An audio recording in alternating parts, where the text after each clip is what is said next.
Hello friends, मैं सलोनी आप सभी का अपने यूट्यूब चैनल पर स्वागत करती हूँ। आज हम देखते हैं 18 अगस्त 2020 की शिक्षा जगत की मुख्य खबरों के बारे में। तो सबसे पहली न्यूज़ क्या है? जेईई नीट परीक्षा तय समय पर होगी। जेईई और नीट यूजी की आगामी सितंबर में होने वाली परीक्षाएं तय समय पर होंगी। उच्चतम न्यायालय ने कोरोना के मद्देनज़र परीक्षाएं स्थगित करने के लिए दायर याचिका सोमवार को खारिज कर दी। जेईई की परीक्षा 1 से 6 सितंबर के दौरान आयोजित की जाएगी, जबकि नीट यूजी की परीक्षा 13 सितंबर को होगी। शिक्षकों ने जाना गूगल क्लासरूम। माध्यमिक विद्यालयों के शिक्षकों को ऑनलाइन क्लास लेने में आ रही दिक्कतों को दूर करने की पहल की गई है। वसंत महिला महाविद्यालय, आर्य महिला पीजी कॉलेज एवं इंस्टीट्यूट ऑफ एजुकेशन शेपा के संयुक्त प्रयास से 5 दिवसीय फैकल्टी डेवलपमेंट कार्यक्रम का शुभारंभ हुआ। परिषदीय स्कूलों में हर 2 सप्ताह में अब यूनिट टेस्ट। बेसिक शिक्षा परिषद के प्राथमिक एवं उच्च प्राथमिक स्कूलों के छात्र छात्राओं का अब हर 2 सप्ताह में यूनिट टेस्ट होगा और इसके आधार पर किया जाएगा उपचारात्मक शिक्षण। शासन के निर्देश पर बीएससी ने जारी की गाइडलाइन। परिषदीय स्कूलों के शिक्षकों को मिलेगा परिचय पत्र। परिषदीय विद्यालयों के सभी शिक्षकों, शिक्षा मित्रों व अनुदेशकों को जल्दी परिचय पत्र दिए जाएंगे। इसे बनवाने के लिए टेंडर प्रक्रिया शुरू होने लगी है। अबे बीयू परीक्षा का एक और सोल्वर हुआ गिरफ्तार।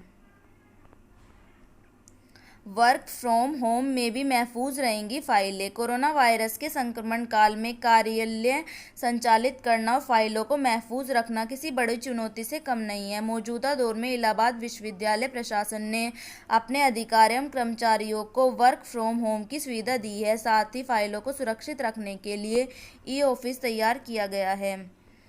चयनित शिक्षकों की तैनाती न होने पर जताई नाराजगी। अटेवा पेंशन बचाओ मंच की बैठक में माध्यमिक शिक्षा सेवा चयन बोर्ड से चयनित शिक्षकों की स्कूलों में नियुक्ति न मिलने पर नाराजगी व्यक्त की गई।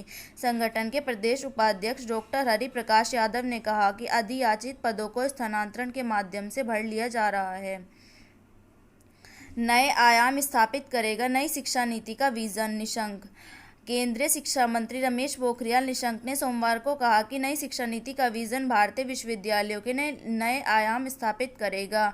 यह नीति न्यू इंडिया बनाने की दिशा में उच्च शिक्षण संस्थानों व विश्वविद्यालयों को उनकी भूमिका फिर से परिभाषित करने की स्वतंत्रता देगी। अब है आज की खास न्यूज़। 4 साल बाद शुरू होगी टीजीटी पीजीटी की भर्ती।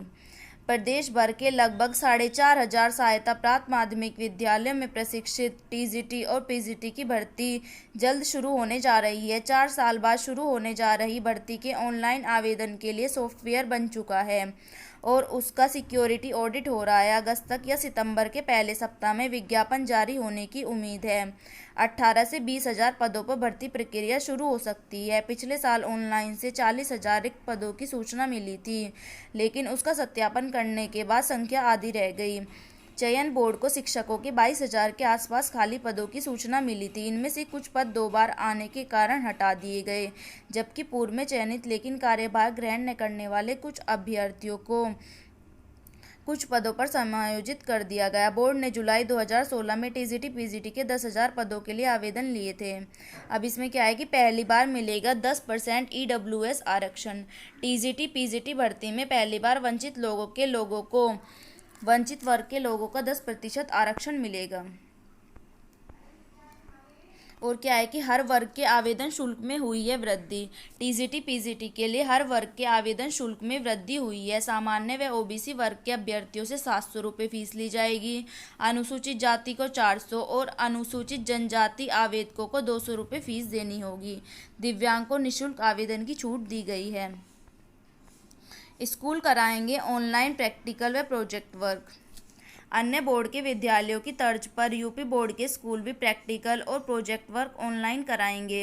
हाल ही में बोर्ड की ओर से जारी शैक्षिक पंचांग में इस बात का जिक्र किया गया है। ऑनलाइन क्लासेस के बारे में कई निर्देश जारी किए गए हैं। परीक्षा केंद्रों में अब कोई बदलाव नहीं किया जाएगा। यह महात्मा गांधी काशी विद्यापीठ में तृतीय वर्ष की बची हुई परीक्षाएं 2 सितंबर से शुरू हो रही हैं। ये परीक्षाएं पूर्व निर्धारित केंद्रों पर ही होंगी, जहां अब तक छात्र परीक्षाएं दे रहे थे। ऑनलाइन क्लासेस से दूरी पर कसेगा शिकंजा।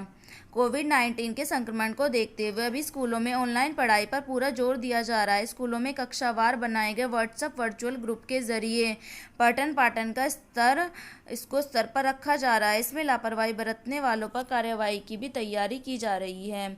जानलेवा वायरस के संक्रमण को देखते हुए लंबे समय से स्कूल बंद है। 1 अप्रैल से शुरू हुए नए शिक्षण सत्र में पढ़ाई कराने के लिए ऑनलाइन क्लासेस की व्यवस्था की गई है। कंटेंट अपलोड करने तक सीमित रहें। विश्वविद्यालय और कॉलेजों का नया सत्र तो शुरू हो गया, मगर अभी पढ़ाई पटरी पर नहीं है। कोरोना संक्रमण के कारण ऑनलाइन कक्षाएं 4 अगस्त से शुरू करने का निर्देश दिया था, मगर इसका पालन नहीं हो रहा है। 3 विषयों में 7 और नए शिक्षक मिल गए। प्रोफेसर राजेंद्र सिंह विश्वविद्यालय में 3 विषयों में 7 और शिक्षकों का चयन किया गया। सोमवार को 7 पदों का लिफाफा खोला गया। सभी चयनित शिक्षकों को नियुक्ति पत्र जारी कर दिया गया। वह 21 दिनों के अंदर ज्वाइनिंग कर लेंगे। वर्धा विवि में चलेंगे 2 नए पाठ्यक्रम। महात्मा गांधी अंतर्राष्ट्रीय हिंदी विश्वविद्यालय वर्धा केंद्र की पढ़ाई नए शैक्षिक सत्र से झूंसी स्थित नवनिर्मित भवन में होगी। भवन का निर्माण कार्य पूरा हो गया है। 15 सितंबर से विश्वविद्यालय को नए भवन में शिफ्ट कर दिया जाएगा। एमए में हिंदी साहित्य में शुरू होगा प्रवेश। तो ये थी आज की शिक्षा जगत की मुख्य खबरें। इन खबरों से अपडेट रहने के लिए मेरे चैनल को सब्सक्राइब करें और लाइक